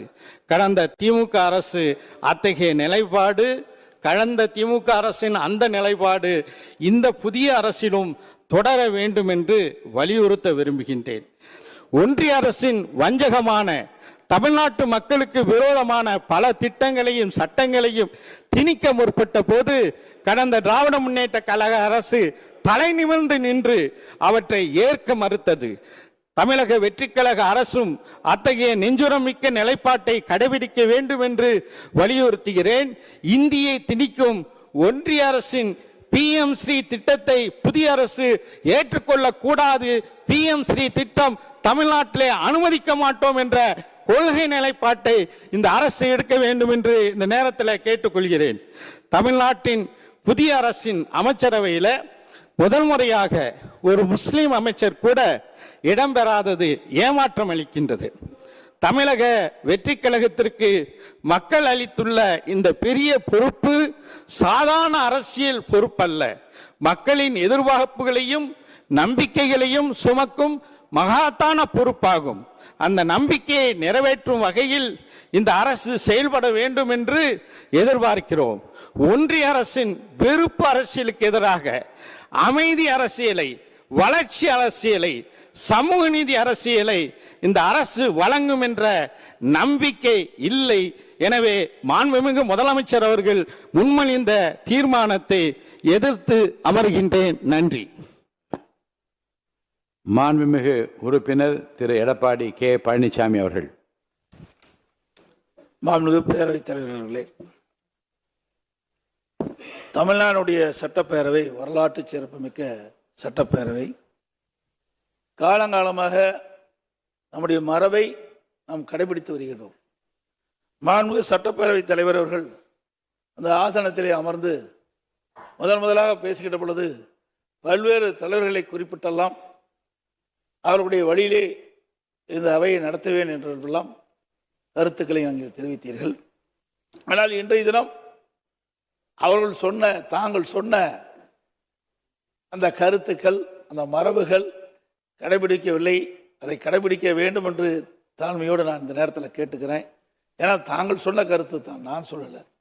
அதோட மாண்புமிகு முதலமைச்சர் அவர்கள் அரசின் தீர்மானத்தை முன்மொழிஞ்சிருக்க அதை வழிமொழிகிறேன் என்று சொல்லுவதுதான் காலங்காலமாக கடைபிடித்து வந்த இந்த சட்டமன்றத்தினுடைய மரபு. இதை மானிய கோரிக்கையில் மாண்புமிகு உறுப்பினர் 4 முறை இதே அவையில் நம்பிக்கை கோரும் தீர்மானம் வந்திருக்கிறது. இந்த 4 முறை வந்தபோதும் மாமன்ற உறுப்பினர்களுக்கு ஏன் நம்பிக்கை வைத்திருக்கோம் என்று பேசுவதற்கும் அனுமதி அளிக்கப்பட்டிருக்கிறது. நம்பிக்கை இல்லை என்று சொல்கின்றவர்களுக்கும் வாய்ப்பு அளிக்கப்பட்டிருக்கு. அந்த வகையில் தான் இன்றைக்கும் நம்பிக்கை கோரும் தீர்மானத்தின் மீது ஆதரவு அளிப்போரும் பேசுகின்றார்கள், எதிர்த்து கருத்துக்களை கூறுவோர் கூறிக்கொண்டிருக்கிறார்கள். அரசினர் தீர்மானம் இந்த காரணத்தால் வழிமொழிய தேவையில்லை. மாண்புமிகு பேரவைத் தலைவர்களே, இங்கே மாண்புமிகு பல்வேறு கட்சியினுடைய தலைவர்களெல்லாம் தங்களுடைய கருத்துக்களை பதிவு செய்திருக்கின்றார்கள். அனைத்து இந்திய அண்ணா திராவிட முன்னேற்ற கழகத்தை பொறுத்த வரைக்கும் பொன்மனச்செம்மல் புரட்சித் தலைவர் எம்ஜிஆர் காலத்திலும் சரி, மாண்பு அம்மா காலத்திலும் சரி, தாங்கள் சட்டமன்ற உறுப்பினராக இருந்து பணியாற்றியிருக்கின்றீர்கள். இருவரும் தலைவர்களை நாங்கள் குறிப்பிட்டுத்தான் மக்களை சந்தித்து ஆதரவு திரட்டி அதன் மூலமாக தமிழகத்திலே 47 சட்டமன்ற உறுப்பினர்கள் நாங்கள் வெற்றி பெற்றிருக்கின்றோம். அனைத்து இந்திய அண்ணா திராவிட முன்னேற்ற கழகத்தினுடைய பொதுச் செயலாளராக நான் தேர்ந்தெடுக்கப்பட்டு பணியாற்றி கொண்டிருக்கின்றேன். அப்படி இருக்கின்ற பொழுது சில கருத்து வேறுபாடுகள் கட்சியிலே வருவது இயல்பு, எல்லா கட்சியிலும் வருகின்றது. அப்படி வருகின்ற அந்த சூழ்நிலையிலே ஒரு தரப்புக்கு முதலமைச்சர் அவர்கள் ஆதரவு தெரிவிக்கிறது எந்த விதத்தில் நியாயம் என்று எனக்கு தெரியவில்லை. இது ஒரு முன்னுதாரணமாக இருந்துவிடக்கூடாது என்பதற்கு தான் முதலமைச்சருடைய கவனத்திற்கு நான் கொண்டு வருகின்றேன். அனைத்து இந்திய அண்ணா திராவிட முன்னேற்ற கழகம் ஆட்சி அமைக்க வேண்டும் என்ற அடிப்படையில் தான் வாக்குகளை நாங்கள் சேகரித்தோம். அதன் அடிப்படையில் தான் 47 பேர் நாங்கள் வெற்றி பெற்றிருக்கின்றோம். இன்றைக்கு 47 பேர் வெற்றி பெற்றது இரட்டலை சின்னத்திலே நின்று நாங்கள் வெற்றி பெற்றிருக்கின்றோம். 47 பேர் சட்டமன்ற உறுப்பினர், அனைத்து இந்திய அண்ணா திராவிட முன்னேற்ற சட்டமன்ற உறுப்பினர்கள் அதிமுக ஆட்சி, அனைத்து இந்திய அண்ணா திராவிட முன்னேற்ற கழக ஆட்சியை நிறுவார்கள் என்ற அடிப்படையில் தான் மக்கள் வாக்களித்திருக்கின்றார்கள். இன்றைக்கு 100% வாக்கு என்று சொன்னால் ஆளுங்கட்சிக்கு 34% வாக்குகள் தான் கிடைத்திருக்கின்றன. 66% மக்கள் வாக்களிக்கவில்லை. அதில் 90% இன்றைக்கு வாக்களிக்கப்பட்ட 10% பேர் வாக்களிக்கவில்லை. ஆக 66% வாக்காளர்கள் வாக்களிக்காத ஒரு சூழ்நிலை இருந்து கொண்டிருக்கிறது என்பதையும் நேரத்திலே அவனுடைய கவனத்துக்கு நான் கொண்டு வர விரும்புகின்றேன். ஆக அப்படி ஒரு சிலர் இன்றைக்கு எனக்கு கிடைத்த தகவல் அது உண்மையா தவறா என்று எனக்கு தெரியாது, இருந்தாலும் பதிவு செய்ய வேண்டியது என்னுடைய கடமை. இன்றைக்கு ஒரு சிலருக்கு ஆசை வார்த்தைகளை வெளிப்படையாக தகவல் பரவி கொண்டிருக்கின்றது. அந்த தகவல் பல பேருக்கு அமைச்சர் கொடுக்கின்றேன், பல பேருக்கு வாரி தலைவர் கொடுக்கின்றேன் என்றெல்லாம் ஆசை வார்த்தை அளித்து ஆளுங்கட்சியில் இடம்பெற செய்வதாக பரவலான செய்தி. அதற்கு தாங்கள் இடமளிக்க வேண்டாம் என்று கேட்டுக்கொள்கின்றேன். நீங்கள் தூய்மையான ஆட்சி நடத்துவதாக நீங்கள் குறிப்பிட்டீர்கள், வெளிப்படையான ஆட்சி நடத்துவதாக குறிப்பிட்டீர்கள். அந்த எண்ணத்திலிருந்து புரளாமல் நீங்கள் நடப்பீர்கள் என்று நாங்கள் நம்புகிறோம். ஏனென்றால் நான் ஒரு பொதுச்செயலாளர் என்ற முறையிலே நான் ஆட்சி செய்கின்ற பொழுது பல்வேறு பிரச்சனை நான் சந்தித்திருக்கின்றேன். முதலிலே வறட்சி, பிறகு புயல், கொரோனா, பிறகு பல்வேறு சங்கடங்கள், இதையெல்லாம் சந்தித்துத்தான் நாங்கள் இந்த நிலைக்கு வந்திருக்கின்றோம். சாதாரண குடும்பத்தில் பிறந்த ஒருவன், இன்றைக்கு விவசாய குடும்பத்தில் பிறந்த ஒருவர் 4 ஆண்டு காலம் சிறப்பான ஆட்சி கொடுத்திருக்கின்றோம். அந்த ஒரு இக்கட்டான சூழலிலும் மக்களுக்கு தேவையான திட்டங்களை கொண்டு வந்து நிறைவேற்றப்பட்ட அரசு என்பதை இந்த நேரத்தில் சுட்டிக்காட்டி, நான் சொன்னவையெல்லாம் இங்கே அவையில் பதிவு செய்தெல்லாம் மக்களிடத்தில் எடுத்து சொல்லிய காரணத்தினால்தான் எங்களுக்கு 47 இடங்களே மக்கள் கொடுத்திருக்கின்றார்கள். ஆகவே அனைத்து இந்திய அண்ணா திராவிட முன்னேற்ற கழக எப்பொழுதும் மக்களுக்காக சேவை செய்கின்ற இயக்கம். ஆளுங்கட்சியானாலும் சரி, எதிர்கட்சியாகவும் சரி, நான் கடந்த காலத்திலே 5 ஆண்டு காலம் எதிர்கட்சியாக இருக்கின்ற பொழுதும் இதைத்தான் நாங்கள் வலியுறுத்தினோம். இன்றைக்கு மக்களுடைய பிரச்சனையை முன்வைப்புதான் எங்களுடைய நிலை. ஒரு விளக்கு ரொம்ப நேரம் எரிந்து கொண்டிருக்கின்ற பொழுது அது மங்களாக எரியும், அப்பொழுது தூண்டி வருகின்ற பிரகாசம் எரியும். அதே போல இன்றைக்கு அரசாங்கத்திற்கு இன்றைக்கு மக்களுடைய பிரச்சனையை கொண்டு வந்து அந்த பிரச்சனையை தீர்க்கின்ற கட்சியாகத்தான் அனைத்து இந்திய அண்ணா திராவிட முன்னேற்ற கழகம் இருக்கும். எங்களுக்கு எதிரி கட்சி இல்ல, எதிர்கட்சி என்ற நிலைப்பாட்டில் தான் நாங்கள் எப்பொழுதும் இருப்போம். எங்களுடைய தலைவர்கள் அந்த பாதையைத்தான் எங்கள் வழிவகுத்து சென்று கொண்டிருக்கின்றார்கள் என்பதை இந்த நேரத்திலே பதிவு வைத்து, மாண்புமிகு முதலமைச்சர் அவர்கள் கொண்டு வந்த தீர்மானத்தை நாங்கள் எதிர்க்கின்றோம். அனைத்து இந்திய அண்ணா திராவிட முன்னேற்ற கழக உறுப்பினர்கள் அனைவரும் எதிர்த்துத்தான் வாக்களிப்பார்களா என்பதை தெரிவித்து அமர்கின்றேன். மாண்புமிகு உறுப்பினர் SP வேலுமணி அவர்கள். மாண்புமிகு பேரவைத் தலைவர் அவர்களே, அதிமுக சட்டமன்ற உறுப்பினர்களுக்கு வாக்களித்த மக்களுக்கு நன்றியை தெரிவித்துக் கொண்டு என்னுடைய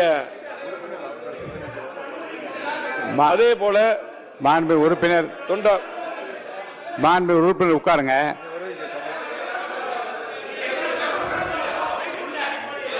மாண்புமிகு உறுப்பினர் எல்லாம் உட்காருங்க, நீங்க பேசுங்க.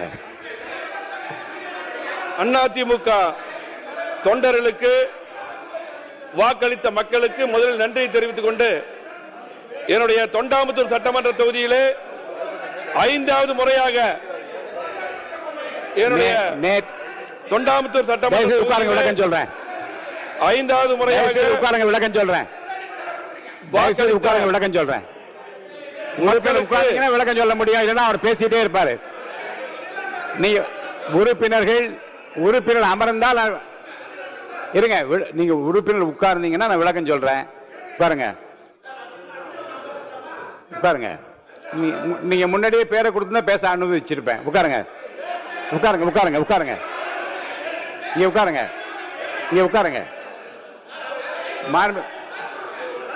உட்காருங்க.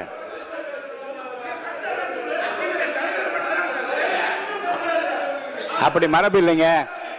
ஒரே கட்சியில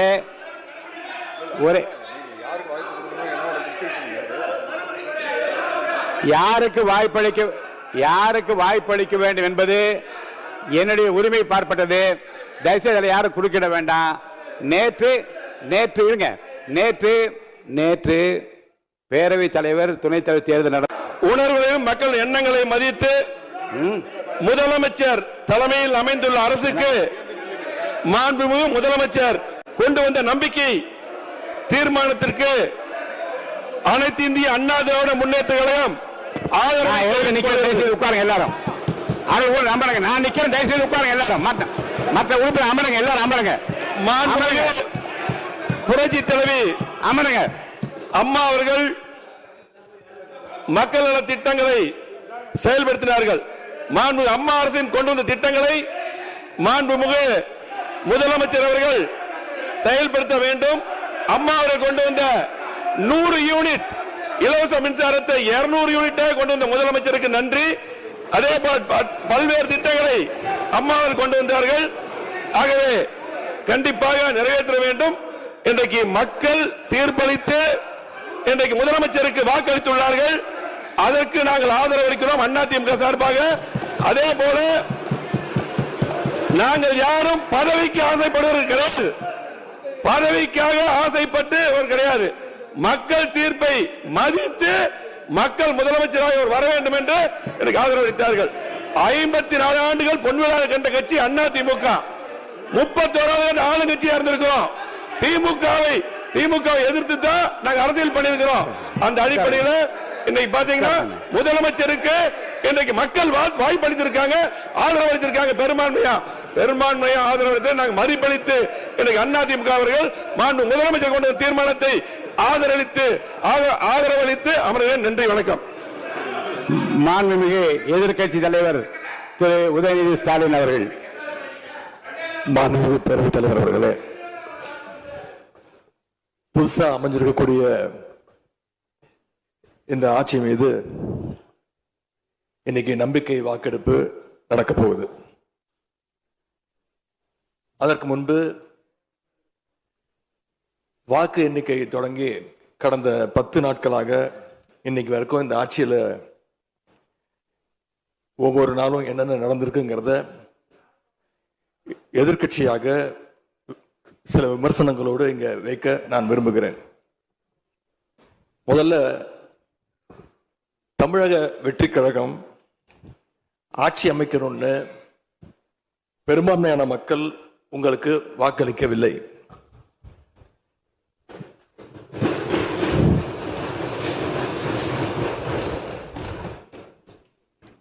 நடந்து முடிந்த சட்டமன்ற தேர்தலில் பதிவான வாக்குகள் சுமார் 4,93,25,000 வாக்காளர்கள் வாக்களிச்சிருக்கிறாங்க. தற்போதைய ஆளுங்கட்சிக்கு வாக்களிச்சவங்களுடைய எண்ணிக்கை எவ்வளவு தெரியுமா?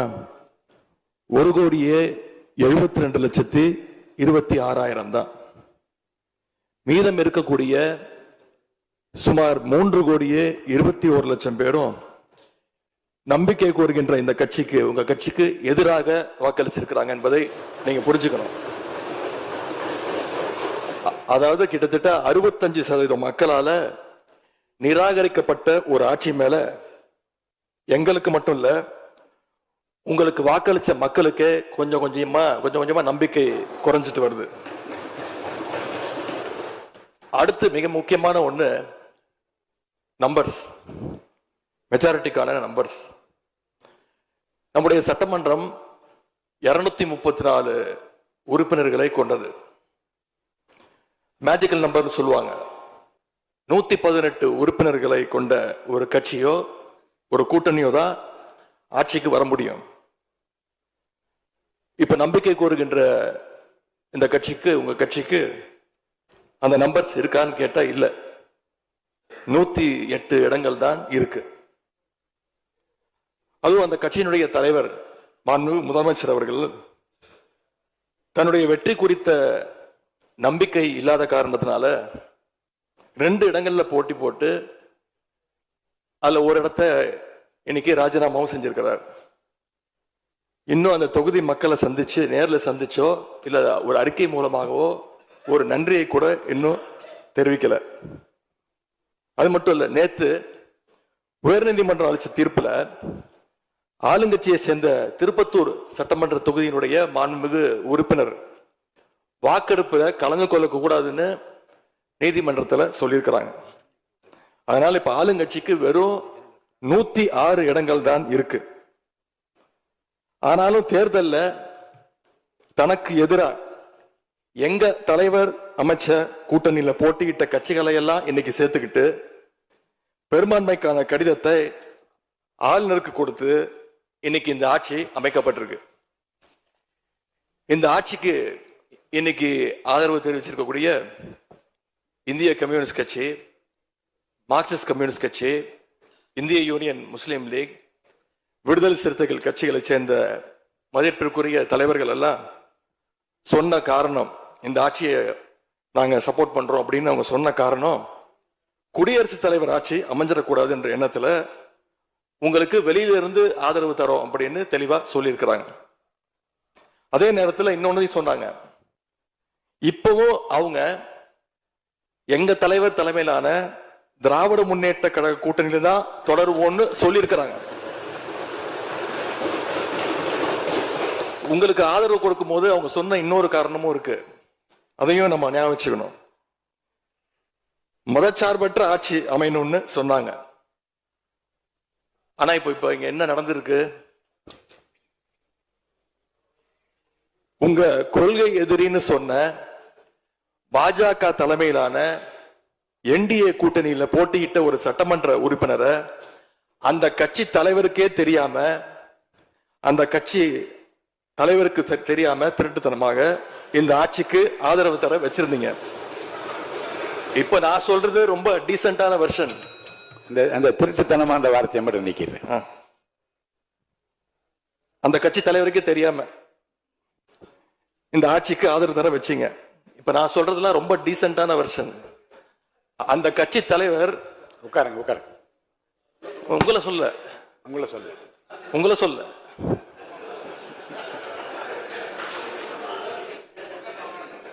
உட்காருங்க. மாண்பு உறுப்பினர் காமராஜ் உட்காருங்க. மாண்பு உறுப்பினர் காமராஜ் உட்காருங்க. மாண்பு உறுப்பினர் காமராஜ் உட்காருங்க. இப்ப நான் சொன்னதுல ரொம்ப டீசென்டான விஷயம் வெர்ஷன். அந்த கட்சி தலைவர் திரு டிடிவி தினகரன் சொன்னது என்ன தெரியும்? சொன்னாரு, ஆட்சிக்கு வர்றதுக்கு முன்னாடியே குதிரை பேரத்துல ஈடுபடுறாங்கன்னு சொன்னார். நேற்று சொல்லியிருக்கிறாரு, மாற்றம்னு சொன்னீங்க, இது மாற்றம் இல்ல துர்நாற்றம் அப்படின்னு சொல்லியிருக்கிறார். அடுத்து அதே பாஜக தலைமையிலான என்டிஏ கூட்டணியில் இருக்கக்கூடிய பெரிய கட்சியான அதிமுக இன்னைக்கு கிட்டத்தட்ட 2 பிளவுபட்டிருக்கு.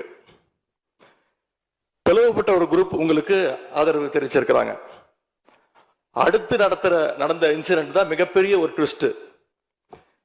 பிளவுபட்ட குரூப்ல இருக்கக்கூடிய ஒரு தலைவரோட வீட்டுக்கு ஒரு புது சோஃபா போகுது. சோஃபா பின்னாடியே புது முதலமைச்சரும் அந்த தேர்தல் நேரத்தில் ஊழல் சக்தின்னு சொன்னீங்க. ஆனா இன்னைக்கு சோசியல் மீடியால மக்கள் உங்களை பார்த்து கேள்வி கேட்க ஆரம்பிச்சிட்டாங்க. என்ன கேட்கிறாங்க தெரியுமா? அந்த ஊழல் சக்தியோடு சேர்ந்து இருக்கக்கூடிய ஆளுங்கட்சிய இப்ப என்ன சக்தின்னு கூப்பிட போறாங்க. கிளீன் கவர்மெண்ட் சொன்னாங்க. இதுதான் உங்க கிளீன் கவர்மெண்டுடைய லட்சணமானு மக்கள் கேட்க ஆரம்பிச்சிட்டாங்க. இப்படி நீங்க கூவத்தூரையும் மிஞ்சுற அளவுக்கு அடிக்கிற கூத்த பார்க்கும் போது இந்த அரசு எத்தனை நாளைக்கு நீடிக்க போகுதுன்னு மக்களுக்கு அந்த சந்தேகம் வர ஆரம்பிச்சிருச்சு. முதல் கோணலே முற்றிலும் கோணல்ன்ற மாதிரி உங்க நடவடிக்கை எல்லாமே இன்னைக்கு நடந்துகிட்டு இருக்கு. இப்படி எம்எல்ஏக்களை எல்லாம் கடன் பெற்று ஆட்சி நடத்துகின்ற முதலமைச்சர் தான் அளித்துள்ள போலி வாக்குறுதிகளை நிறைவேற்ற முடியாதுன்னு தெரிஞ்ச உடனே முந்தைய அரசு, அதாவது எங்களுடைய அரசு, வளர்ச்சிக்காக பெற்ற கடன் குறித்து தவறான கருத்துக்களை தந்து மக்களை இன்னைக்கு திசை திருப்ப முயற்சி செஞ்சு கொண்டிருக்கிறார். பெரும்பான்மையும் இல்லாத, அரசியல்ல அடிப்படை நேர்மையும் அல்லாத இந்த அரசு நல்லாட்சி தரும், தமிழ்நாட்டு மக்களுடைய உரிமைகளுக்காக போராடும்னு மக்களுக்கு துளியும் நம்பிக்கை இல்லை. முக்கியமான ஒரு விஷயத்தை இங்க நான் பதிய வைக்க விரும்புகிறேன். உங்களுக்கு ஓட்டு போட்ட மக்களே நடக்கிறதையெல்லாம் பார்த்துட்டு ஒரு பெரிய தப்பை பண்ணிட்டோமோன்னு இன்னைக்கு வருத்தப்பட ஆரம்பிச்சிட்டாங்க. மக்களுடைய அந்த உணர்வை வெளிப்படுத்தும் விதமா இந்த ஓட்டெடுப்பில் கலந்துக்காம திராவிட முன்னேற்ற கழக உடன்பிறப்புகள் உறுப்பினர்கள் நாங்க வெளிநடப்பு செய்ய போறோம். நாங்க வெளிநடப்பு செஞ்சாலும் அதனால பேரவையுடைய எண்ணிக்கை அளவு குறைஞ்சு நீங்க நிச்சயம் இந்த வாக்கெடுப்புல வெற்றி பெற தான் போறீங்க. அப்படி வெற்றி பெற்ற பிறகாவது மக்களுடைய நம்பிக்கையை காப்பாற்றுற மாதிரி உங்களுடைய பணிகள் இருக்கணும், உழைங்க. எங்க தலைவர் திரு முத்துவேல் கருணாநிதி ஸ்டாலின் அவர்கள் கடந்த 5 வருஷமா ஒவ்வொரு குடும்பத்துக்கும் பார்த்து பார்த்து திட்டங்களை நிறைவேற்றி கொடுத்தார். அந்த திட்டங்களை எல்லாம் நீங்க தொடரணும். தயவு செஞ்சு அதில் அரசியல் செய்ய வேணாம். ஏன்னா இந்த மாசம் 15ஆம் தேதி கலைஞர் மகளிர் உரிமை தொகை 1,31,00,000 தாய்மார்கள் காத்துக்கிட்டு இருக்கிறாங்க. இந்த 1000 ரூபாய் வருமா அப்படின்னு காத்துக்கிட்டு இருக்கிறாங்க. அதே மாதிரி புதுமை பெண் திட்டம், தமிழ் புதுவன் திட்டங்கள்ல காலேஜ் போற ஸ்டூடெண்ட்ஸ் அவங்களுக்கு வர மாசம் வர கல்வி ஊக்கத்தொகை 7ஆம் தேதி கொடுத்துருக்கணும். இது வரைக்கும் வரல, அவங்களும் காத்துக்கிட்டு இருக்கிறாங்க. இப்ப ஸ்கூல் இல்லைனாலும் ஜூன் 2ஆம் தேதி ஸ்கூல்ல ரீஓபன் பண்ண போறாங்க. அப்ப காலை உணவு திட்டத்துக்காக பள்ளி மாணவர்கள்லாம் காத்துக்கிட்டு இருக்கிறாங்க. இப்படி பல்வேறு திட்டங்கள் இருக்கு. நான் முதல்வன் திட்டம், தாய் மாணவர், அன்பு கரங்கள்னு பல்வேறு திட்டங்களுடைய பயனாளிகள்லாம் ஆவலோடு காத்துக்கிட்டு இருக்காங்க. இந்த அரசு என்ன செய்ய போகுதுன்னு காத்துக்கிட்டு இருக்கிறாங்க. அதனால நான் உங்ககிட்ட கேட்டுக்கொள்றது, மாண்புமிகு முதலமைச்சர் அவர்கள் பதவியேற்றதும் தன்னுடைய முதல் உரையில அவகாசம் வேணும்னு கேட்டீங்க. நிச்சயம் அவகாசம் எடுத்துக்கோங்க. ஆனா காத்துக்கிட்டு இருக்க அத்தனை பேரையும் ரொம்ப காலம் காக்க வச்சிடாதீங்க. அது மட்டும் இல்ல, தேர்தலுக்கு முன்னாடி பல கவர்ச்சியான வாக்குறுதிகளையும் நீங்க கொடுத்திருக்கிறீங்க. மக்கள் அதுவும் ஞாபகம் வச்சிருக்கிறாங்க. மகளிருக்கு மாசம் 2,500 ரூபாய், ஆண்டுக்கு 6 சிலிண்டர், தங்க செயின், மோதிரம், பட்டுப்புடவை, வேலையில்லா இளைஞர்களுக்கு உதவித்தொகைன்னு அந்த லிஸ்டும் நீண்டுட்டே இருக்கு. பெரிய லிஸ்ட் தான்.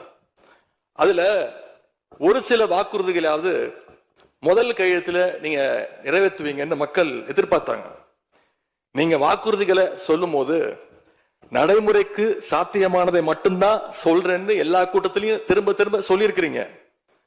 எனவே அதை விரைந்து செஞ்சு காட்டுங்க. இந்த நேரத்தில் எங்க திராவிட மாடல் ஆட்சியை பத்தி நான் ஒன்னே ஒன்று மட்டும் குறிப்பிட விரும்புறேன்.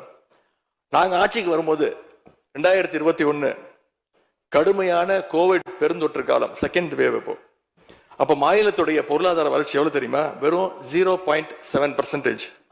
அந்த நிலையிலையும் எங்க தலைவர், எங்க முதலமைச்சர் அப்போ முதல் கையெழுத்திலேயே மகளிருக்கு விடியல் பயண திட்டத்தை கொடுத்தார். முதல் நாளே எல்லா குடும்பங்களுக்கும் 4,000 ரூபாய் லாக்டவுன் உதவித்தொகையை எங்க முதலமைச்சர் கொடுத்தார். ஆவின் பால் விலை குறைப்பு, இப்படி முதல் நாளே 5 கோப்புகள்ல கையெழுத்து போட்டார். ஒரே மாசத்துல தேர்தல் அறிக்கையில சொன்ன மாதிரி பெட்ரோல் விலைய லிட்டருக்கு 3 ரூபாய் குறைப்பதற்கான உத்தரவையும் எங்க முதலமைச்சர் போட்டார். இப்படி கடுமையா உழைச்சதுனாலதான் இன்னைக்கு 5 ஆண்டு முடிவில் இந்தியாவிலேயே பொருளாதார வளர்ச்சியில நம்பர் 1 மாநிலமாக இன்னைக்கு தமிழ்நாட்டை எங்களுடைய தலைவர் மாத்தி காட்டியிருக்கிறார். நாங்க நம்பர் 1 மாநிலமா மாத்திட்டு தான் ஆட்சியை விட்டு போயிருக்கோம். உங்க ஆட்சியை பொறுத்த வரைக்கும் வெறும் இன்ஸ்டாகிராம்ல ரீல்ஸ் ஆட்சியா இல்லாம ரியல் ஆட்சியா நடத்துங்க. அது மட்டும்தான் மக்களுடைய கோரிக்கை. எங்களுடைய தலைவர், திராவிட முன்னேற்ற கழகத்துடைய தலைவர் முத்துவேல் கருணாநிதி ஸ்டாலின் அவருடைய கட்டளையின்படி நீங்க ஆட்சியை தொடர நாங்க தடையா இருக்க விரும்பல. அந்த வகையில பேரவையிலிருந்து நாங்க வெளிநடப்பு செய்யறோம். நன்றி, வணக்கம்.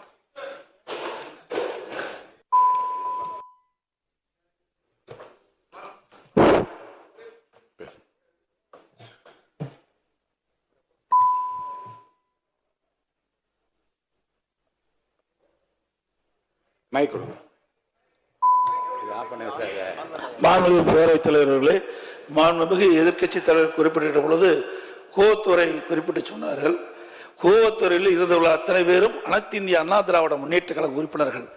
நான் முதலமைச்சராக தேர்வு செய்யப்பட்ட பிறகு நம்பிக்கை கோரும் தீர்மானம் சட்டமன்றத்தில் வருகின்ற பொழுது 122 பேரும் அனைத்து இந்திய அண்ணா திராவிட முன்னேற்ற கழக உறுப்பினர்கள் வாக்களித்துத்தான் நான் முதலமைச்சர் ஆனேன் என்பதை பதிவு செய்து கொள்கிறேன்.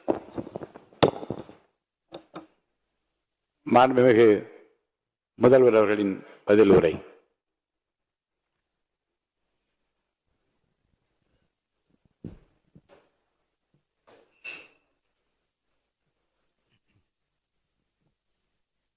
மாண்புமிகு பேரவைத் தலைவர் அவர்களே, திரு சி ஜோசப் விஜய் அவர்களை முதலமைச்சராக கொண்ட அமைச்சரவை மீது இப்பேரவை தனது நம்பிக்கையை தெரிவிக்கிறது என நான் மொழிந்துள்ள அரசினர் தீர்மானத்தின் மீது அனைத்து கட்சிகளை சார்ந்த மாண்புமிகு உறுப்பினர்கள் தங்களது கருத்துக்களை தெரிவித்து தீர்மானத்தை ஆதரித்தும் எதிர்த்தும் உரையாற்றியுள்ளனர். உரையாற்றிய உறுப்பினர்கள் அனைவருக்கும் என்னுடைய நன்றியை முதற்கண் தெரிவித்துக் கொள்கிறேன். இந்திய தேசிய காங்கிரஸ் கட்சி சார்பாக உரையாற்றிய மாண்புமிகு திரு சே ராஜேஷ்குமார் அவர்கள் தீர்மானத்தை வரவேற்றதோடு மட்டுமல்லாமல் மதசார்பற்ற அரசுக்கான ஆதரவு என கூறினார்கள். நிச்சயமாக இந்த அரசு மதசார்பற்ற அரசாகத்தான் செயல்படும் என்கிற உறுதியை தெரிவித்துக் கொள்கிறேன்.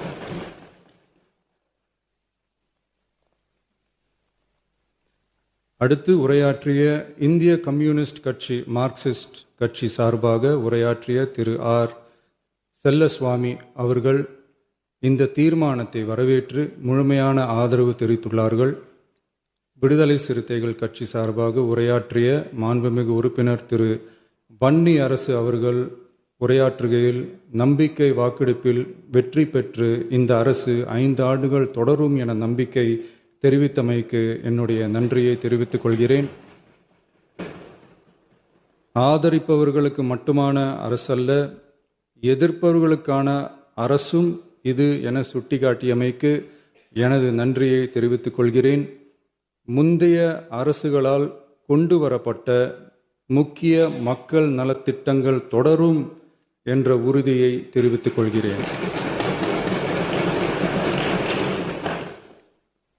இந்திய யூனியன் முஸ்லீம் லீக் கட்சியின் சார்பாக உரையாற்றிய மாண்புமிகு திரு ஆமு ஷாஜகான் அவர்கள் தீர்மானத்தை வரவேற்று வரலாற்று சாதனை இந்த அரசு படைக்கும் என வாழ்த்தியுள்ளார்கள். மாண்புமிகு உறுப்பினர் திரு எஸ் காமராஜ் அவர்கள் தீர்மானத்தை வரவேற்று உரையாற்றியுள்ளார்கள். இந்திய கம்யூனிஸ்ட் கட்சி சார்பாக உரையாற்றிய மாண்புமிகு திரு ராமச்சந்திரன் அவர்கள் தீர்மானத்தை வரவேற்று பேசியுள்ளார்கள்.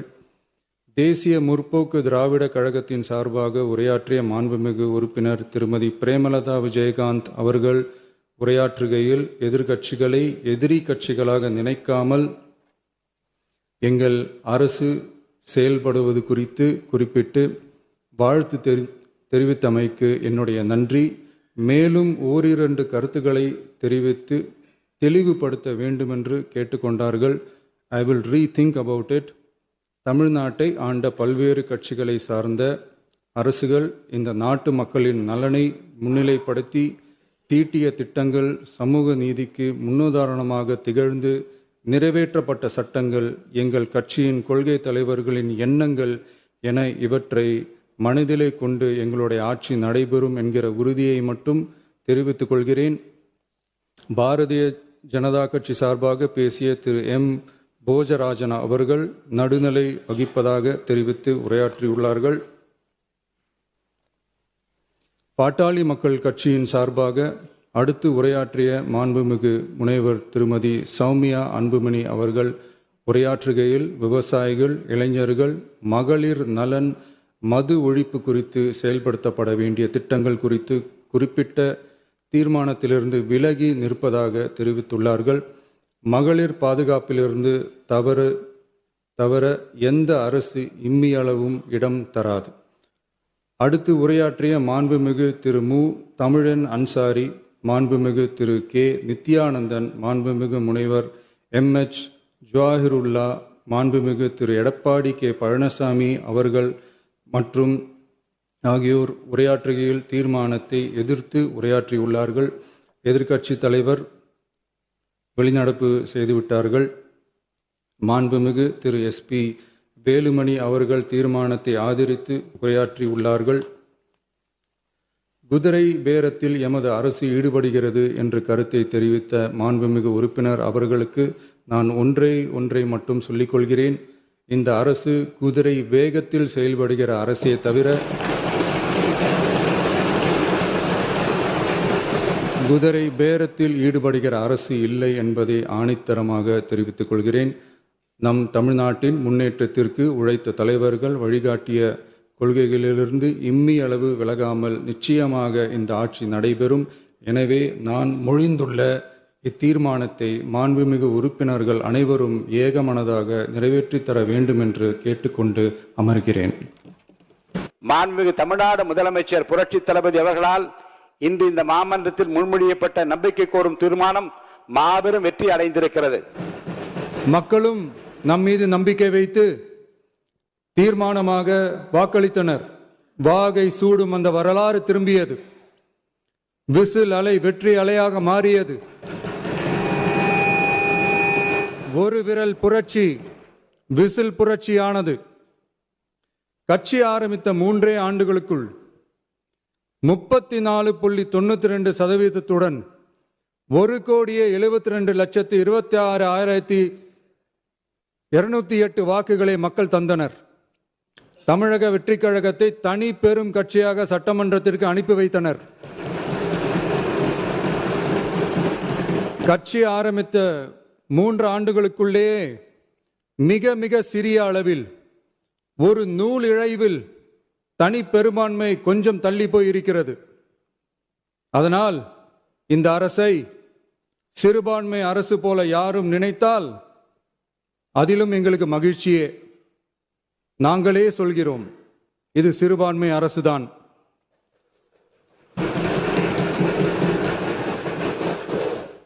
சிறுபான்மை மக்களுக்கான பாதுகாப்பை உண்மையாக நிலைநாட்டும் அரசுதான்.